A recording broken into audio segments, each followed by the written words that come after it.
Hey, Chris Tube, the Glamping guy. I'm here with my walk with Domino, and I just wanted to take some time to explain what Glamping guy is all about and why I'm doing these videos and taking the time. It does slow me down, but I really do care about the glamping community, people like you who might be a landowner, an aspiring glamping owner, to build things safely, legally, and profitably. Safe, legal, and profit. That's kind of my subtitle that I've developed, and I wanted to just explain what each one of those mean. First of all, safe. That's really in my other video that I just did. When I was laying the platform, I talked about getting out of a permit. That really has to do with safety. Permitting isn't so much trying to keep you from having fun or making money. It's really to build things that are safe. The regional building department in our area, I've become cordial friends with their enforcement officers. They really want you to build a safe deck, and that's why they have a permit requirement for anything over 200 square feet, because they don't want crappy decks that people can get hurt on. As you saw in that video, building the platform out of ground and a raised bed, I mean, that's as secure as you can get. That's earth underneath the glamper.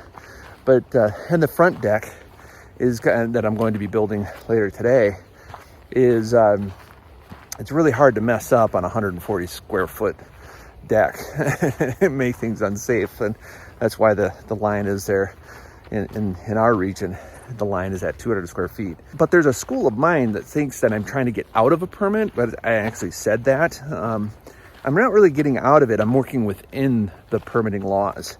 So once I understood where the square footage was, then I started creatively thinking, how could I build a deck structure or a platform without having to build a full out deck?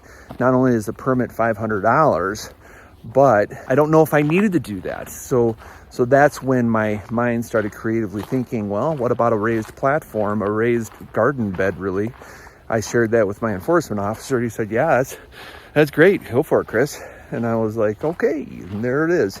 That also lends to the second of my subtitle, and that's legal.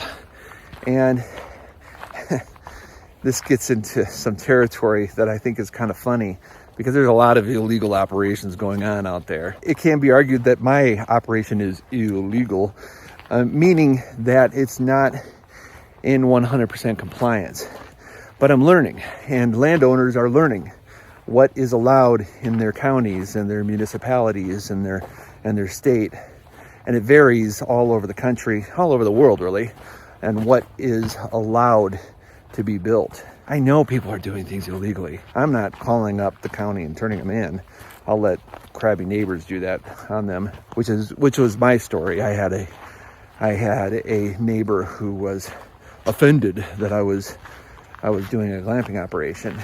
But in a way, that helped me get legal and get compliant. And I can't tell you how freeing it is when you get your glamping operation up to a legal status that is really, really strong. Because now I'm loud and proud. I mean, I've got a booth in the 4th of July parade. I've got literature and a website, and I'm like, come to Monument Glamping, and I'm booked out because I'm not doing things under the radar. I'm doing things out in the open. I'm not 100% compliant, but it isn't because I'm not trying. And that is good enough for the different administrations, the health department, the U.S. Fish and Wildlife, the building department. It's kind of like working within the tax code. Very similarly, I mean, I have an accountant, so I don't worry about that so much. But if you ask any accountant, who's 100% compliant with the tax code? Like nobody. It doesn't mean that you're not trying to hit the mark as best you can. If you wait to be 100% compliant and have everything in line, you won't ever open anything. That kind of sounds like I am dodging the system and being a renegade. But in a way, glamping is a little bit of a renegade operation.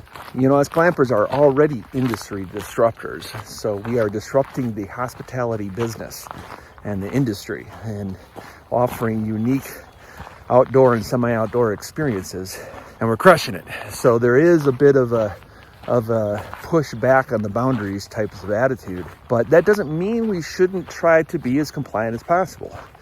Even though laws and rules and government might be too big or too encroaching, still try your best, and you'll find, and this is my case, you will find that things go much better, and you build that legal business.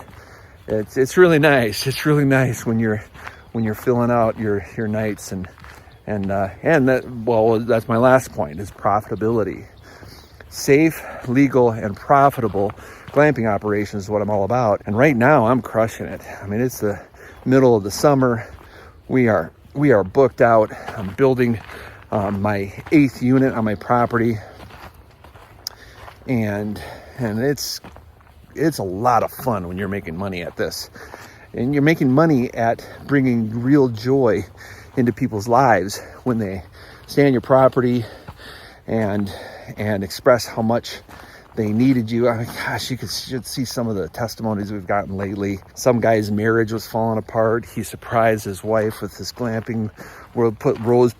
He paid us to put rose petals and balloons out, and he left a message saying, "My wife fell in love with me again."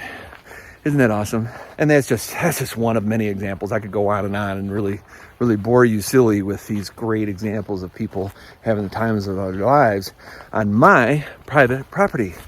Wendy and I love doing what we're doing, and we want to help other people do the same and bring more and more joy into people's lives as they experience the outdoors on beautiful pieces of property like ours. So this video was just a little bit of a stop and ponder, a deep thought with Domino, and I like to call these walks, to ponder why we're doing what we're doing, to build safe, legal, and profitable glamping operations. That's what Glamping Guy is all about. So like and subscribe. We'll see you for some more videos, and I gotta get going back home to build that deck. See you soon when I build that deck.